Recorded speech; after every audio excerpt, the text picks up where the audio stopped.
Hello, good people of YouTube. Mountbatten here, and not today, but Wednesday, update 14.4 went live.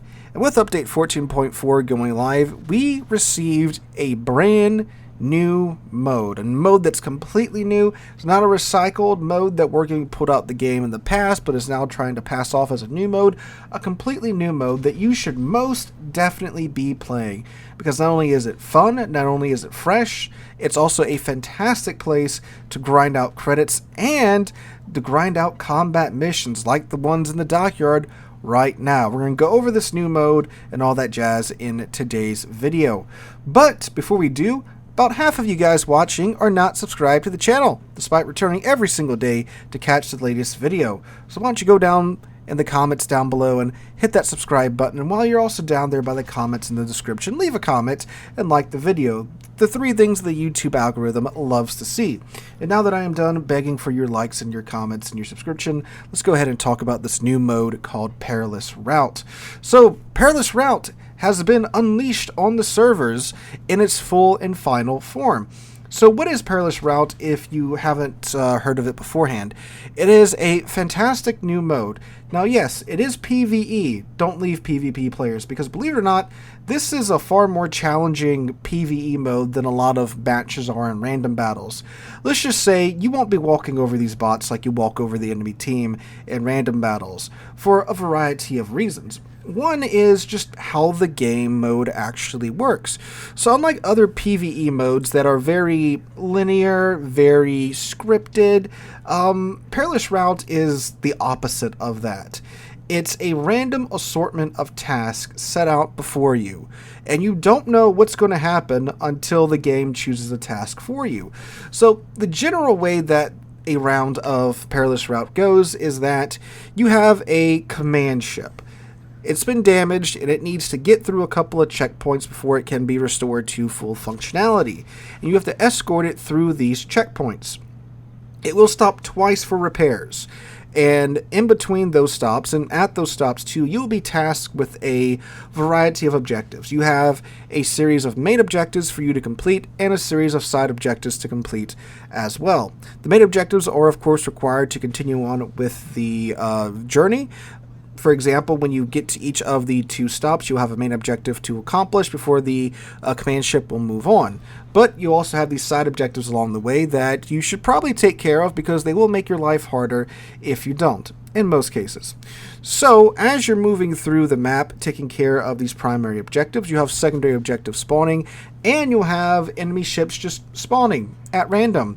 And it's a lot of them, like a lot. Like, you can just look at the screen a lot. Like, the game was actually kind of starting to lag with the amount of ships on screen at one point in time. I think they're definitely pushing the amount of ships they can have in one mode at one time with this mode, judging by how the game's responding to this. Nothing terrible. It runs just fine. Just a couple of frame drops here and there. So, these side objectives could be things like, hey, some enemy forts have spawned in. You need to go and take take care of that, because if you don't, they're going to keep smacking the command ship as it transits its route. Or, hey, look, some enemy destroyers have spawned in. They want to sink your command ship. Better go sink them first. Or, we need you to go over here, scout this area, and check out, see if there's enemies over there. Oh, look, there are. And now you're outnumbered. Have fun fighting your way out of that. It is an absolute blast to play, because you really don't know what's coming next. A lot of operations, all operations, if you've been playing this game for any amount of time and you've played these operations, they're very strict, they're very linear. Yeah, with the flagships, it's kind of throwing a bit of a curveball in there, but for the most part, you know what's going to happen, you know when it's going to happen, you know the tasks that you have to accomplish. But with the Perilous Route, you don't know what's going to happen. So you'll be facing waves and waves of bots that, yeah, they are 2 tiers lower than you, like asymmetric battles, but there's a lot of them. And it's not about, just you killing them. It's about you getting your command ship from point A to point B, as these bots are actively trying to murder it. And it can't even shoot back until the final showdown, because that's right, even once you get your command ship to the end of its route, it's not over like convoys. You have to battle it out now. You have to sink all those enemy bots that spawn in at the end of the match when you're probably down a ship or two. And now you have to take on all of these enemy bots when you're low on heals, low on your group consumable, which is a group heal that also heals the command ship as well. You got to sink all these guys, and if you don't, you lose. So yeah, it's a bit of a challenge, and it's so much fun. This is legitimately like the best thing Wargaming's done in a very long time. Like, since the inception of asymmetrics a few years ago, this, in my opinion, is the best thing they've done to freshen up the game in years. And what's also excellent, beside it just being a fun, challenging game mode, it's also an excellent grinder. Now, like we talked about when we looked at this on the PT server, they were more than likely going to nerf the economy, which they very much have. It's about, I would say, the same as the Unbreakable line. When in this round, for example, I did, just under 400,000 damage, sunk a bunch of ships, and I got, 1.3 million credits in my Palmer and running a blue economic bonus, so that's about right for these kinds of modes, in terms of the credits that I made, which, 1.3 million credits, that's a lot of profit margin on a tier 9 premium ship like the Palmer, right? You can use tier 8 to tier 9 ships in this game. I would obviously recommend using like a tier 9 premium for maximum cash flow, so it's great for that. It's not, the credit printer that it once was, but it is still very good for what it is. And what's also really excellent about this, about the Perilous Route too, is that everything that you do in here, it counts full bore for your combat missions. So all the ribbons, all the damage you do, all the ships you sink, all the citadels you hit, unlike co-op and operations where, their ribbons and damage is counted for, half of what it's normally counted for in randoms or ranked or clan battles. It's full bore here.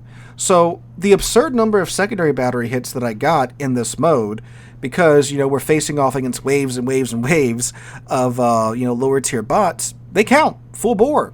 Same with the amount of damage that I did here. This 380,000 damage match that I had, that counts towards my damage total for my combat missions for the Blucher dockyard. So this is a fantastic mode to go grind out ribbons, go grind out damage, go grind out citadel hits, and all that jazz for the dockyard. Because it counts full tilt. That's fantastic. It makes the dockyard so much easier to grind through, especially, now that we're coming into the final stages of the dockyard. And this mode's going to be here for the duration of this update. It ends June 11th, which is the end of 14.4. So you have the entire update to use this to grind out the Blucher dockyard, which is fan-friggin-tastic. Hats off to Wargaming for having this active for the final stages of the Blucher dockyard.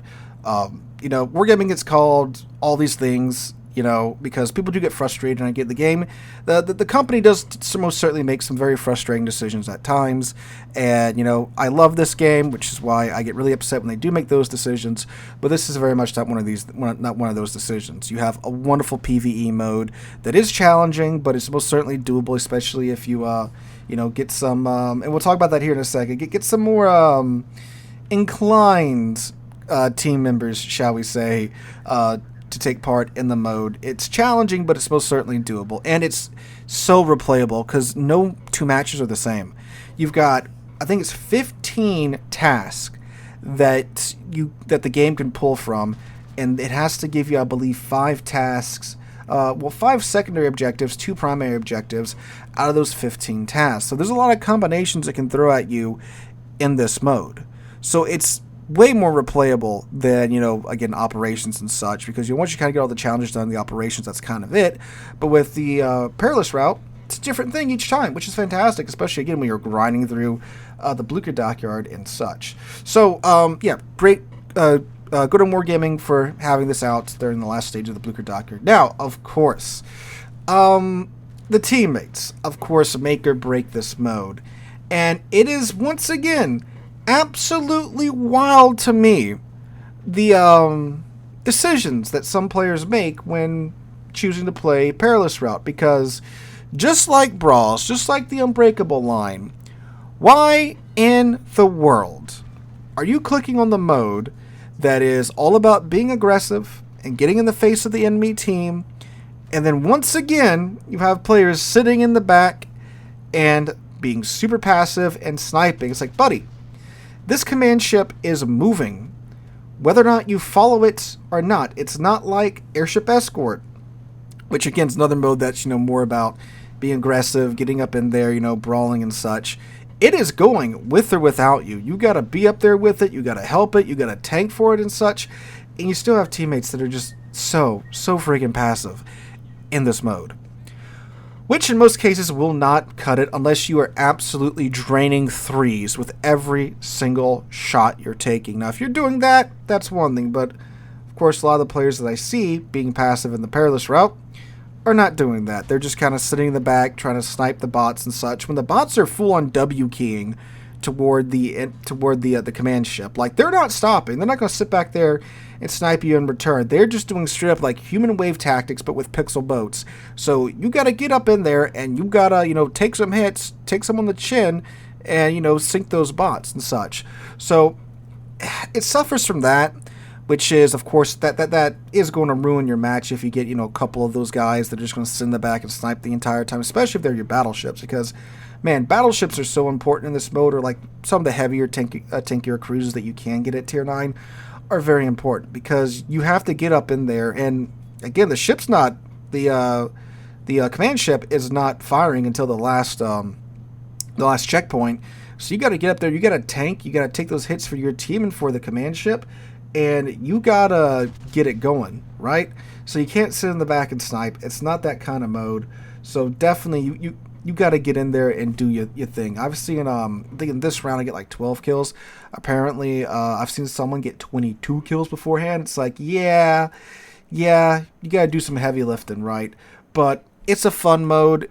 It's an aggressive mode. Please, for the love of God, if you get in there, go with the command ship, go with the group, move, take some hits for the command ship, and do what you got to do.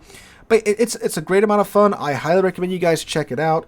Again, not only is a fun mode, it's a profitable mode. It's a mode where you can get a whole hell of a lot of grinding done, especially in these last days of the Blucher dockyard. So guys, that's my look at Perilous Route. I can't recommend it enough. Go have some fun in it. It is a great mode, and once again, I applaud Wargaming for cranking this out and delivering us a excellent, fun, refreshing, highly replayable mode. So I can't recommend it enough. I'll shut up now. Hope you guys enjoyed. If you did, make sure to drop a like, leave a comment, subscribe to the channel, and all of that jazz. Hope to catch you guys in the next one.